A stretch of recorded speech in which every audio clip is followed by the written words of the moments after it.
when all of a sudden the preacher looked at me. He pointed his finger and said, "You, I am laying hands on you now as a prophet of God to make you an example of what I can do with a young man sold out to me."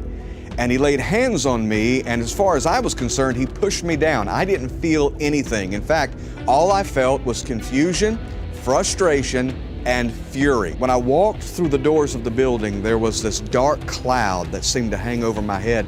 I could barely lift my head up, just the doubt tormenting me. "You don't believe in this. Get out of this church. You don't belong here."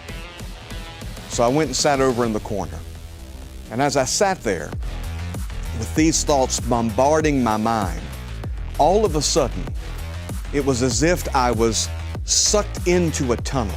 I don't know if you've ever been underwater before, and you know what it's like, how you can hear the sounds outside when you're underwater, but they're muffled. All of a sudden, all the sounds around me, the music, the teenagers talking, everything that was happening just seemed to be muffled, and all I could hear was this grotesque, distinct voice. It was saying the same things my thoughts were saying. "You don't believe in any of this. Get out of here." And I recognized immediately, even as an atheist, that it was a voice of Satan. Chills ran down my spine. Even now talking about it, I can feel the hairs on my arms standing up because it was a horrible sound.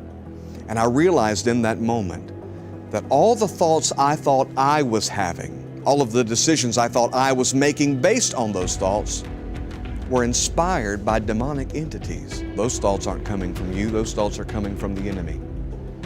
And that voice, loud as my voice is to you right now, saying, "Get out of here. You don't believe in any of this." And God showed me in that instant, not only that it was the voice of the devil, because it doesn't take much to realize that. If the devil's real, God is real. And God showed me how weak his voice was.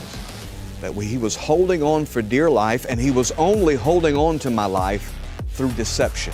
And God had exposed his deception.